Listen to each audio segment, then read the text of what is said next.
Hey guys, it's Saga from TechWorks, and I finally have the Redmi Note 5 Pro's camera review for you guys. Xiaomi really stepped up the camera game amongst budget devices with the Mi A1, and with the Redmi Note 5 Pro, they want to take this game even further. These vertical dual cameras look exactly like the ones on the iPhone X, and depending on your design taste, you might or might not like that. It doesn't matter to me as long as these sensors are capable of taking good images. Main camera has a 12 megapixel sensor with f2.2 aperture. Secondary camera has a 5 megapixel sensor with f2.2 aperture, and this sensor is used for capturing depth information for the portrait shots. You cannot switch between the lenses while taking images or videos, so the secondary camera is only used for portrait shots. At this moment, video capture is limited to 1080p at 30 frames per second, but Xiaomi says that 4K video capture should be coming in one of the future software updates. If you want to shoot 4K videos right now, you can use third-party camera apps like Open Camera. There is no optical stabilization, but the 1080p videos are electronically stabilized. There is a dual LED single color flash which sits between these two cameras.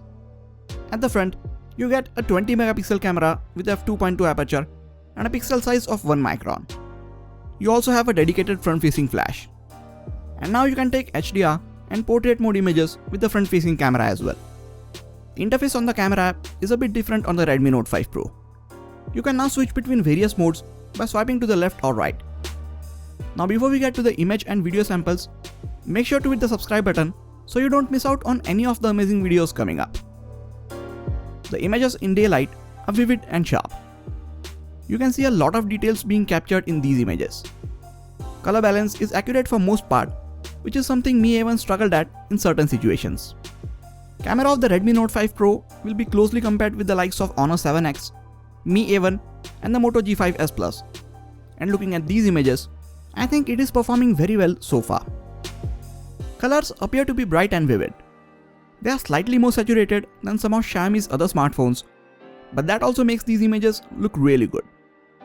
It uses face detection for autofocus, and the focusing speed is a lot better than that of the Mi A1.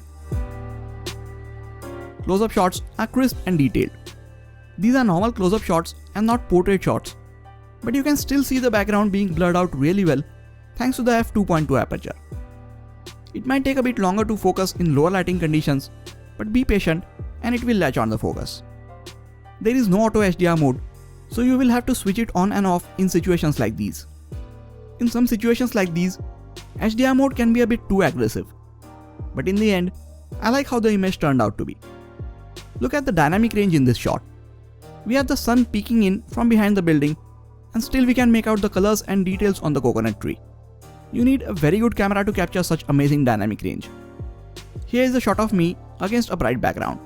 Since this is shot with HDR turned on, you can see the building in the background, and at the same time you can also see me.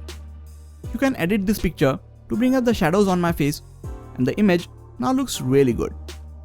Secondary lens is used only while capturing portrait images, and the results are truly amazing. The imaging algorithm works really well and differentiates the subject from the background very nicely. The linear blurring to the background looks very natural to the eyes, and the edge detection is also very polished here. Even with a bright light source in the background, the portrait mode did a good job in this image. Portrait images of non-human subjects turned out to be equally impressive. Just look at how well it differentiates between the subject and the background. I will have to compare this with the Mi A1, Honor 7X and the Moto G5s Plus to see how it performs against the portrait mode images of those cameras. But looking at these images individually, they look really good. When you move to lower lighting conditions, it still captures good colors. The image algorithm keeps noise level under control for most of the part, but the images are not sharpest or most detailed in these lighting conditions. Since there is no OIS, the shutter cannot be open for a longer time to capture more information. But the good thing is, most of these images look very good as long as you don't zoom in or try to pixel peep on them. Some of the images, even in low lighting conditions, turn out really great. The front-facing camera can take sharp and detailed selfies, and you can now take portrait images with the front-facing camera as well. These images are bright, sharp, and the blurring algorithm again does a very good job. There is no secondary lens at the front, so all of the blurring is achieved via software, which makes this camera even more impressive. Some of the shots from the front-facing camera are overexposed, but you can easily tap on the screen and adjust the exposure to your liking before you click the image. Now coming to videos. You can shoot 1080p videos, and these are super smooth thanks to electronic stabilization. One of my biggest gripe with the Mi A1 was that the video from it was really bad. But I am so glad that Xiaomi has fixed this with the Redmi Note 5 Pro. You can't shoot 4K videos with the native camera app as of now. But with a third-party app like Open Camera, you can record 4K videos. These 4K videos are not stabilized and they are not of very high bitrate. And that is the reason they don't look the best.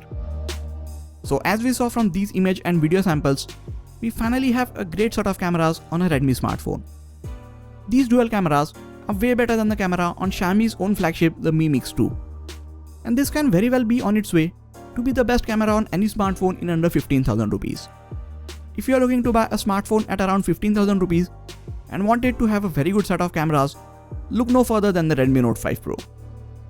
I think it is going to be tough for the competition to come up with smartphones having cameras this good at this price. But I am still looking forward to the Moto G6 Plus. Maybe Moto might surprise us by giving even better set of cameras than these. Looking at these image and video samples, what are your thoughts about the camera on the Redmi Note 5 Pro? Let me know in the comment section. I will compare the camera on this phone with a lot of other phones in this price range in the coming days, so keep your eyes on that. That is it for this video guys.